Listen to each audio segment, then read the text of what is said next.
Alright, so here today we got some stuff to talk about. As you all know, we're kicking into the fact that we now have 4 LR characters in the game. Now, you have to think about, hey, what should I do? Who should I craft? Because in this game, there are some things that kind of suck. In my opinion, still to today, it's a terrible mechanic that you can only cap out your LR coins, which, again, it's so stupid. You should be able to get unlimited LR coins and hold them, correct? But again, you sadly get capped at 100, which means, like, people who on the 3rd or 4th week of this event, they're going to be like, you know what? I want to save for the next LR. Yeah, I've already gone this long. Let me save for the LR. But you can't. You can't. Why? Because you're going to lose 3 weeks of LR coins if you decide on the 3rd week, right? So that's 30 coins. Then on top of that, 20 coins. So 50 coins lost. Pretty sure you don't want to do that. So that's why. Very, very terrible mechanic in my opinion. But today, let's talk about the LR character and who you should craft first. Because there are some ones that are just sadly better than the rest. Let's jump into that. And also, like and subscribe, it helps out a ton. So let's start with the facts here. You have new LR character, Ludocio Margaret, whatever you want to say. This is the newest LR added into the game. Very cool, very nice. Over here, you have Meliodas. He is the first ever LR to hit the game. Over here, you have the second ever LR to hit the game, which is, again, Holy Knight Escanor. And third, you officially now have Elizabeth, Princess Elizabeth, new legend. That is there. Now, let's establish 2 facts, correct? The thing is, Meliodas is a great character, but I'm not going to say he is your priority to craft. Sadly, you kind of want his relic also. Without his relic, he kind of falls off. Now, that is a fact. Can't fight me on that one. I'm sorry. Moving forward, you have Holy Knight Escanor, a great character, but we'll talk about this in a second because for most players, they're not really going to be competing hardcore. If they're considering like so much so, you know, who do I craft, right? Because if you're really competing hardcore in Hero Arena, which this character, by the way, in one of the teams is just 10 out of 10. But you have to think about it also, most of you aren't competing in that because you're asking the question, who should I craft? Yeah, you're mostly competing in PvE content where this character will make your life much easier. Simply put, and the easiest answer I can give you here today is the first LR needs to be a Liz. That's it. Cannot be anybody else. Your first LR that you have to craft has to be Liz, in my opinion. She is going to be the best character. She's going to be absolutely goated, and she's going to help you with Nidhogg, PvE-oriented content. The new boss, by the way, on the first floor, any team that revolves around Liz over here is a good team. Sadly, that's the case. Literally, that's the case. Because first, she applies healing on her first single target. Just by attacking, you're healing. Wow, that's insane. Over here, you got to cleanse, which is huge. On most content, that's actually huge. And plus the new Demonic Beast content, which are constantly getting debuffed.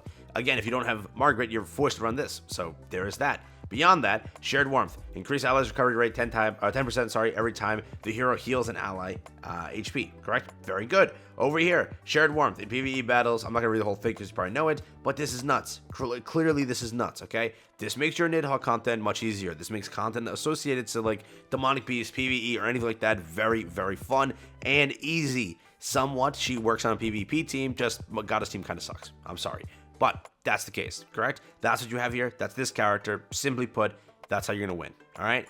Beyond that, let's go beyond this. Now, you know the first one, it's Elizabeth, in my opinion. You then go down to the, sadly, the case, because Meliodas, in my opinion, will be the last one to craft. Again, why am I saying that? Just because simply, he doesn't really have a PvP use. PvE use is kind of limited for him. So where does he go? Where do you use him? Really, and again, depressingly to say this, the only place you put him really is like Hero Arena, right? Competing in the higher leagues because he has a lot of CC first off, and his infect and damage when he gets attacked is going to be nuts, correct? But that's really it, in my opinion. PvE wise, PvP wise, sorry, he still kind of has it since he just kind of got a little bit nuked to unknown.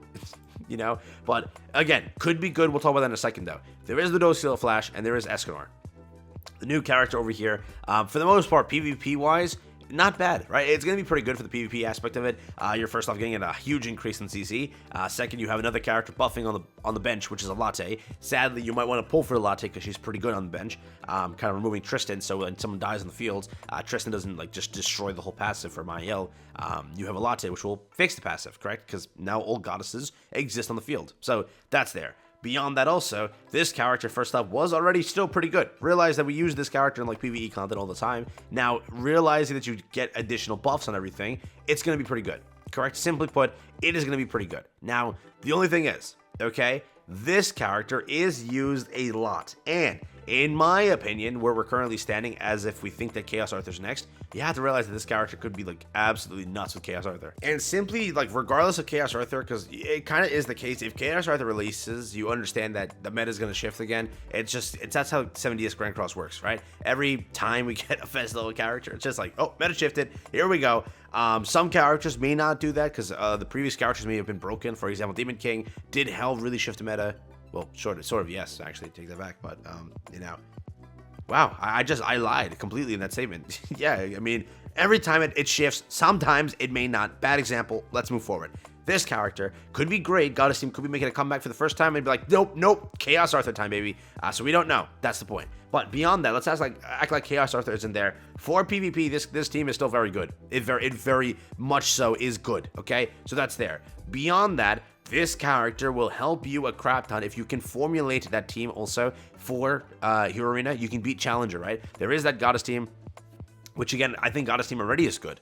Goddess Team, if you have Mayel and everything, for Challenger PvP, adding her just makes it much more broken. But for the most part, Goddess Team is easy to craft, and it's broken already in Challenger Arena, right? Or Hero Arena, yeah? Over here, if you can craft now Human Team, that's 2 teams, right? And now you just need the 3rd team, whether that be Unknown. If you have Unknown, boom, there you go. But this could help you craft your 3rd team.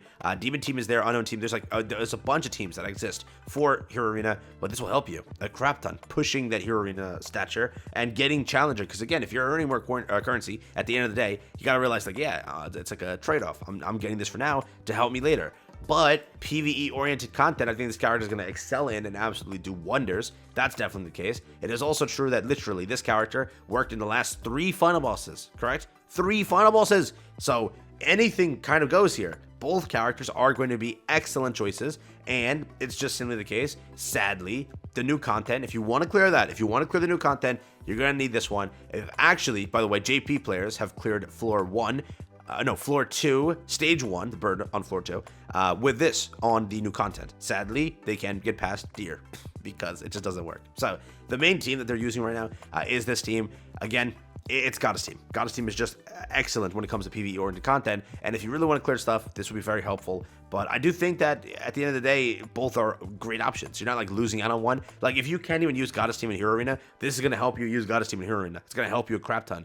Changing this card into like a resistance card, and then changing this into extra buffs, it's going to be wonderful. It really is. So at the end of the day, that's currently where you stand. When you come to the number 2 slot, it's going to be a question you have to ask yourself. Okay, now, do I use Goddess Team in PvP? If you just said no to that question, then why are you asking me what you want to do? Then you're not obviously crafting this. If you can't use Goddess Team, you're not crafting this. You have to be able to use Goddess Team, okay? It doesn't matter. You have to be able to use Goddess Team. If it's a PvP team, that matters. If it's a PvE team, that matters. She's only good when it comes to that team. So mainly, you're going to be using her in those 2 contents, all right? Simply put. And you're going to be using full Goddess Team. That's where they shine. So there's that. Now, if you can craft Human Team in 2 seconds, like closing your eyes and tapping, boom, Human Team is crafted, then you might want to go for Escanor. That's also a point to ask yourself, okay? So when it comes down to it, if I were to do this, if I was in the situation, I would probably do 1 being this, obviously. 2 probably being Escanor, just because first off, it's a little bit easier to craft, and plus Goddess Team is also just broken already. For me, if I'm crafting my 3rd Challenger team, literally I have everyone on Challenger, like every character, right? I have Levi, I have, Arthur, correct? And I'm also coping that Arthur is the newest unit, being the new festival. So, in my opinion, that team will just get much better, and Escanor is kind of a must-have. Then it comes down to this. But again, like if I'm in that situation where like Goddess Team is so good to me, and I already crafted Goddess Team so heavily, I'm just gonna go for this because in PvE, I'm just upgrading an already upgraded team, correct? So. That's the point. But when it comes to Meliodas, I still think that he's like the last character. First off, because he's very reliant on his Holy Relic. Very reliant, okay? And that relic is locked to Nidhogg, which you might not be able to complete. Now, let's say this is your first LR. Kind of sucks just because you want this to be there so that you can be able to craft this relic to be able to use this character. Again, this character isn't bad. I'm not saying that he's bad at all. He is still very good, but he's definitely like the final option or 3rd option. Like let's say you already have this, you don't give a damn for this. You obviously go for this, correct? Because it's still going to be good. It's still going to be very good. It's just, sadly, out of the other ones, this one has sort of because again, it's the first one. It's been months ago. This released months ago when Bond released, yeah? So it's been time where he kind of situated lower on the rankings, but still a damn character to reckon with, right? It's going to be fun to run him in PvP. He does great still. Has an infect card. Does a lot of damage when he gets crit. It's game over for the other person. For the most part, still not a bad character, but definitely on my list, I would say that he's like on the bottom. I would still say that it's between these two. Have to ask the question. Am I human team? Am I goddess team? If I say goddess team, then you're gonna go for this. If I say I'd rather have PvE oriented content, I'd rather destroy the new content, you go for this. If I say like yeah, in every freaking final boss, I've seen this character pop up. In Hero Arena, I see this character. In PvP, I still see this character. I'm gonna go for this character.